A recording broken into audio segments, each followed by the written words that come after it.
আল্লামা সাঈদী রাহিমাহুল্লাহ বলেছিলেন, এই কথাটা আমার এখনো কানে বাসে, সরকারকে বলবো বেশি তিরিং বিরিং করিও না। বাংলার জনগণ বেশি তিরিং বিরিং করলে এমন এক ফ্লাইং কিক মারবে, মামার বাড়ি দিল্লি গিয়া পড়বা।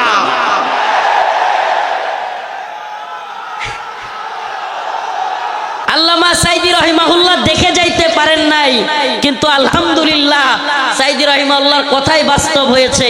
বাংলার জনগণ ফ্লাইং কিক মারছে, রান্না করা খাবার খাওয়ারও সময় নাই, রান্না করা খাবার খাওয়ারও সময় নাই। ও প্রিয় মুসলিম উম্মার যুবকেরা, আজকের এই আদ্দিন ফাউন্ডেশন যশোরের আজকের এই অনুষ্ঠান থেকে আমার আখিরি পয়গাম হবে, ও মুসলিম উম্মার যুবকেরা, আমাদেরকে মৌলবাদী বলা হোক, জঙ্গিবাদী বলা হোক, আমাদেরকে রাজাকার বলা হোক, যে কোনো ট্যাগ আমাদেরকে দেয়া হোক, আমরা দ্বীনের পক্ষে ছিলাম, আছি, থাকবো। আল্লাহর জমিনে আল্লাহর আইন বাস্তবায়ন হওয়ার আগ পর্যন্ত আমরা থামবো না। আমি তো আশাবাদী এই মুসলিম উম্মার জাগরণ। অনেকে বলে হুজুর মাহফিলের প্যান্ডেলে এত মানুষ হলে লাভ কি, কিছুই তো হয় না। আমি বলি হাসিনার অবস্থা দেখেও বুঝো না, কিছুই হয় না, হয় হাসিনার অবস্থা দেখেও বুঝো না। তোমার কি মনে হয় এই খুঁটা আন্দোলন, এত বিস্ফোরণ, এটা এমনি এমনি হয়ে গেছে? প্রিয় ভাইরা আমার, বন্ধুগণ আমার, একটু যদি আপনি চোখ বুলায়া দেখেন তাইলেই দেখবেন মানুষের মধ্যে 2013 সালের শাপলা চত্বরে নৃশংসভাবে আলেম উলামাদেরকে, ছাত্রদেরকে গুলি করে মারার সেই যে ভয়াবহ চিত্র অন্তরের মধ্যে, সেটা ছিল কি ছিল না? অসংখ্য আলেমদেরকে গ্রেফতার, রিমান্ডে, নির্যাতনের চিত্র তাদের অন্তরে ছিল কি ছিল না?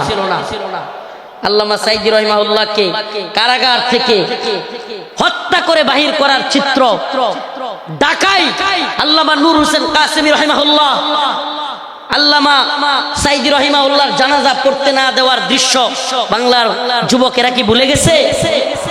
বলে যায় নাই। সবগুলো বিষয় একত্রিত হইয়া শেষে যখন সাধারণ ছাত্রদেরকেও গুলি করে হাসিনা মারা শুরু করলো, একটা বিস্ফোরণ ঘটে গেল। ঠিক না? তো বিস্ফোরণ কোত্থেকে শুরু হয়েছে? সেই আগে থেকে এই বিস্ফোরণ শুরু হয়েছে। এজন্য বলি, প্রিয় মুসলিম উম্মাহ, আপনাদের প্রতি আমার আখির পয়গাম, ও আদ্দিনের মুসলমান, আজকের এই যশোরবাসী, খুলনাবাসী, সারা বাংলাদেশ থেকে আগত মিডিয়ার মাধ্যমে সারা দেশে যারা আমার কথাগুলো শুনবেন, আমার একটা পয়গাম, আখিরি পয়গাম আপনাদের প্রতি। ও প্রিয় মুসলিম উম্মাহ, আমাদেরকে দ্বীনের প্রয়োজনে, আল্লাহর জমিনে আল্লাহর দ্বীন বাস্তবায়নের জন্য, কাফের মুশরিকদের মোকাবেলা করবার জন্য, প্রয়োজন হলে দ্বীনের জন্য ময়দানে শহীদ হওয়ার জন্য তৈরি থাকতে হবে। এটা মনে রাখবেন, শাহাদাতের তামান্না, এইটা একটা জিনিস অন্তত হইছে আলহামদুলিল্লাহ। 2024 সালে আমরা এটা অন্তত বুঝছি, যুব সমাজ জেগে উঠলে জালেমের পরিণতি ভয়াবহ। যুব সমাজ জেগে উঠলে জালেমের পরিণতি কি? তো যশোরবাসী, আপনারা কি ঘুমায় গেছেন নাকি জাগ্রত আছেন? হাসিনা ভারতের গোলামি করেছিল, বাংলাদেশকে দিল্লির একটা, কি বলবো এটাকে, অনেকে বলে অঙ্গরাজ্য, আমি বলি অঙ্গরাজ্য না, হাসিনা এটাকে দিল্লির একটা ডাস্টবিন বানাইছিল। দিল্লির ডাস্টবিন মানে দিল্লি আমাদের আম খাবে, আমাদের ইলিশ খাবে, আমাদের সব কিছু নিবে, ট্রানজিট নিবে, আমাদের রেল লাইন নিবে, আমাদের সব কিছু নিবে, আর আমাদেরকে লাশ উপহার দিবে, আমাদেরকে বন্যার পানি দিয়া বাসায়া একের পর এক লাশ উপহার দিবে। এটাকে আপনি ডাস্টবিন না বলে কি বলবেন? এটা কি বন্ধুত্ব? এটা কি বন্ধুত্ব? আমি তো বলি, হাসিনা বিগত 16 বছরে বাংলাদেশের সাথে ভারতের যে সম্পর্ক তৈরি করেছিল, যদিও তাদের নেতারা বলেছে অনেকে স্বামী স্ত্রীর সম্পর্ক, আমরা বলি অবৈধ সম্পর্ক, এটা অবৈধ। এজন্য অবৈধ সম্পর্কের কন্যারে জায়গায় পাঠিয়ে দিচ্ছে। 2024 সালে হাসিনার পালানোর দৃশ্য দেখা এবং বাংলাদেশে আওয়ামী লীগের অবস্থান দেখা কেউ যদি শিক্ষা না নেন, নতুন করে জুলুম করার চিন্তা ভাবনা, নতুন কইরা কেউ জুলুম করার ভূত কারো মাথায় চাইপা বসে, তাইলে আওয়ামী লীগের পরিণতির জন্য অপেক্ষা করে।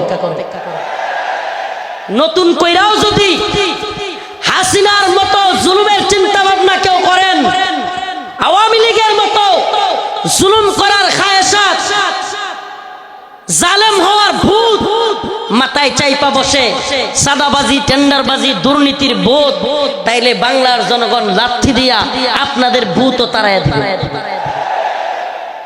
নতুনদের জন্য এটা একটা হুঁশিয়ারি। 2024 সাল এটা আমাদের গর্বের, 2024 আমাদের গর্বের।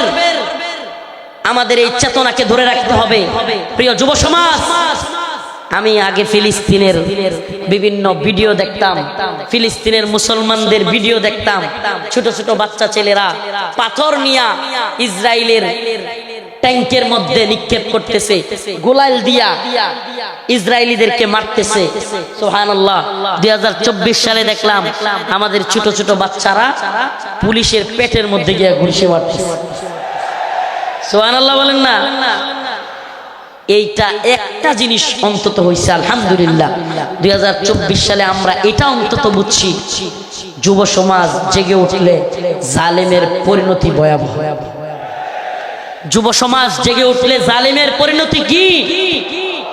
তো যশোরবাসী, আপনারা কি ঘুমায় গেছেন নাকি জাগ্রত আছেন? হাসিনা ভারতের গোলামি করেছিল, বাংলাদেশকে দিল্লির একটা, কি বলবো এটাকে, অনেকে বলে অঙ্গরাজ্য, আমি বলি অঙ্গরাজ্য না। হাসিনা এটাকে দিল্লির একটা ডাস্টবিন বানাইছিল। দিল্লির ডাস্টবিন মানে দিল্লি আমাদের আম খাবে, আমাদের ইলিশ খাবে, আমাদের সব কিছু নিবে, ট্রানজিট নিবে, আমাদের রেল লাইন নিবে, আমাদের সব কিছু নিবে, আর আমাদেরকে লাশ উপহার দিবে, আমাদেরকে বন্যার পানি দিয়া বাসায়া একের পর এক লাশ উপহার দিবে। এটাকে আপনি ডাস্টবিন না বলে কি বলবেন? এটা কি বন্ধুত্ব? এটা কি বন্ধুত্ব? আমি তো বলি, হাসিনা বিগত 16 বছরে বাংলাদেশের সাথে ভারতের যে সম্পর্ক তৈরি করেছিল, যদিও তাদের নেতারা বলেছে অনেকে স্বামী স্ত্রীর সম্পর্ক, আমরা বলি অবৈধ সম্পর্ক, এটা অবৈধ। এজন্য অবৈধ সম্পর্কের কন্যারে জায়গায় পাঠিয়ে দিচ্ছে। আল্লামা সাইদি রহিমাহুল্লাহ বলেছিলেন, এই কথাটা আমার এখনো কানে বাসে, সরকারকে বলবো বেশি তিরিং বিরিং করিও না। বাংলার জনগণ বেশি তিরিং বিরিং করলে